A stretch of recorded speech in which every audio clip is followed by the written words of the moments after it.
Here we are again. It's the Buffs Insider, a weekly podcast. A 10-win season 2 years ago, dropped back to 5 last year. I think every player the last few days that I've talked to in some form or fashion has made reference to a closeness, more family-oriented, tighter bond, that kind of thing. And I get the sense that's what this team maybe felt it was missing in 2017 that it had in 2016. Defensively, are the Buffs better this season than last year?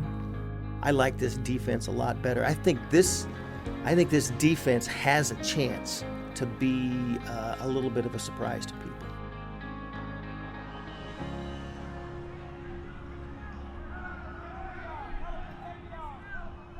You know what time it is. Come on, man. High fives increase productivity. Hey, you wish your coach had the swag and a spirit like me. Let's get it, let's go. I'm Quan Drake, defensive line coach, University of Colorado from New Orleans, Louisiana. Over the last few years, they've had different staff members, myself, just adding different guys and different personalities. Sometimes it changes the recipe a little bit. There you go, good job. Next two up, let's go. Hey, make sure we're knocking it back. Knock it back, reaching down. Let's go. The one thing that everyone requested was energy. Bob. Coach Drake, he has a lot of energy. I think he's a great coach, very enthusiastic, not just with us, but he motivates the whole team. Good job. Get up. Woo, that was good stuff right there. That's picture perfect. So talking to older players and stuff, they're all saying that our bond together and our connection has been a major difference. Knowing that they can trust the person beside them with the linebackers and stuff, our connection. So we all just kind of support each other and have faith that we're going to get what we need to get done. Drill squad. Lead us.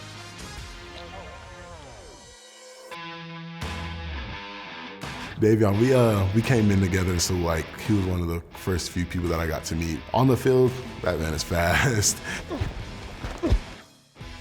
Davion, man, he's just so fast. I mean, he runs track here at CU, so we knew he was fast, and then we kind of saw him put the pads on, and we were like, oh man, this dude is moving out here. He is explosive as it gets for an outside backer. You don't see many guys that can close the way that Davion can close on people. He's a tough kid that can absolutely run. He can pass rush, he can cover, he can pursue. He's just got a passion to play the game.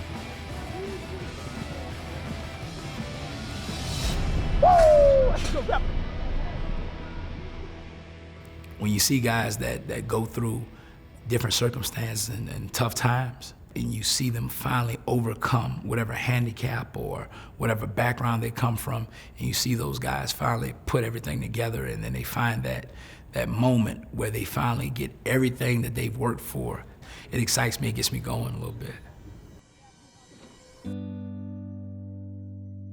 There is no story developing that to me is more intriguing, I think, just from the overcoming aspect. Davion Taylor.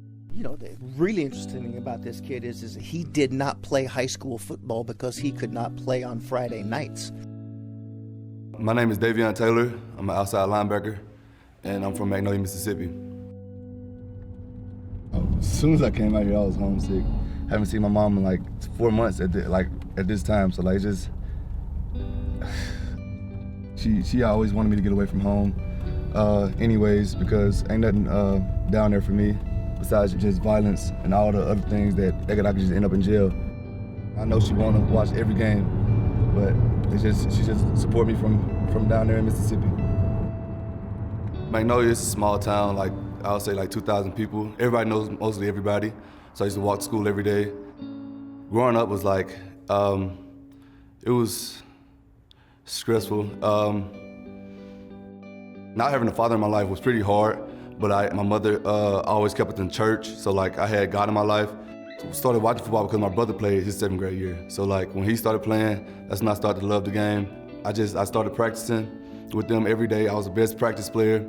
The way that I helped them, I was since I'm the best one on the team, I could just go everywhere. I could play every position, and I could just give them a look at what they can have on Friday night, and that's what I did. Davion is a great kid. He's from Mississippi. Because of his religious beliefs, he and his family celebrate the Sabbath, meaning they couldn't really do any activities from Friday night at sundown until Saturday night at sundown. So high school football usually play their games on Friday night. I mean, here's a kid who practiced with the team his whole senior year, so he's putting the work in every day after school, and then come Friday, he he can't be with the team, and that had to be really hard for him. I knew Friday nights, I was like, this is game day. And like, now I have to go home, I have to walk home, and like now I have to like just sit in the house and just try to focus on God and like try to focus on football. But it was hard for me because like I loved football, and I knew I could have been a big help to the team. When the sun started going down, I just started walking home by myself. And then people just look at me like, people were saying like, you're not playing today? They knew I was playing, but like, and when people used to ask me that, it used to make me sad because they didn't know how it affected me inside. Every coach always called my mother, and my mom was like, no, no, no, no. But my senior year, my coach called my mom. To this day, I don't know what this coach said to my mother. At that time, the sun was setting like around 7:30. And so he called my mother, and like I said, I don't know what he said to my mother, and I was like, okay, he can do it this time. Well, I only got to play in one high school football game in my whole life, and when I made the film, when I made plays, I had put it together in this little bit of film. This was my interception.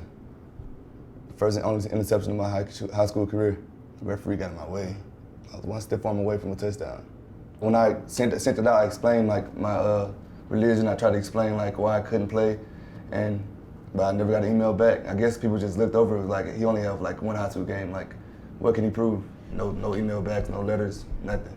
I was very disappointed because I was like I just needed a chance to prove myself, and nobody never gave it to me. I really just gave up at that time. I was like, no, I'm gonna go to college and just whatever happens, happens. And then like one of my coaches called me in his office. He was like, Kahoma called. He was like, they're looking for some players. Do you wanna go try out this week? So I was like, okay, this is my shot. Next is my freshman year highlights from Kahoma Community College. And these were like all the big plays I made. Yeah, as I started playing the games, I started getting better. I was a starter at this game. How it started with our relationship with Davion is just like most recruiting stories. Stopped by Kahoma Junior College, met with their recruiting coordinator and head coach. They went through their list of players, and at the end they said, hey, we have one more that you need to take a look at. Well, he's 6'2", 225, and he also runs track for us, and he ran a 10.6, 100 meters.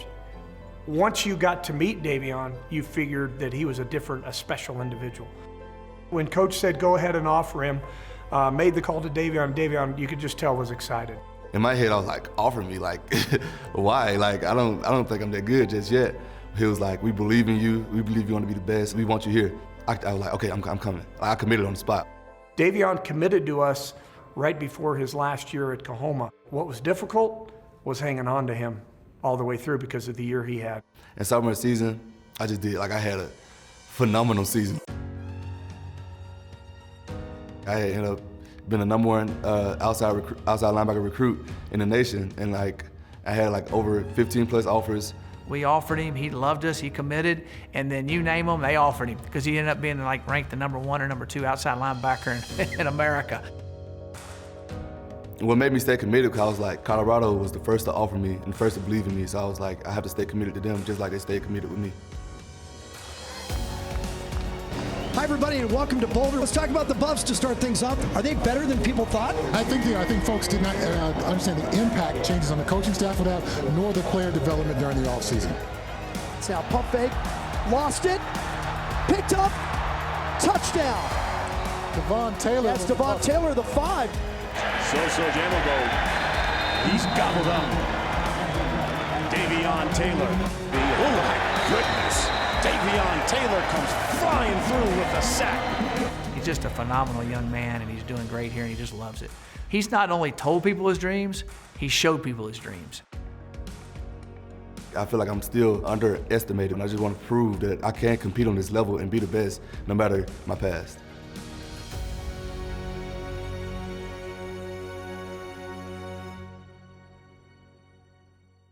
The Drive. Shot with Canon EOS cameras and lenses. Coming this season on The Drive,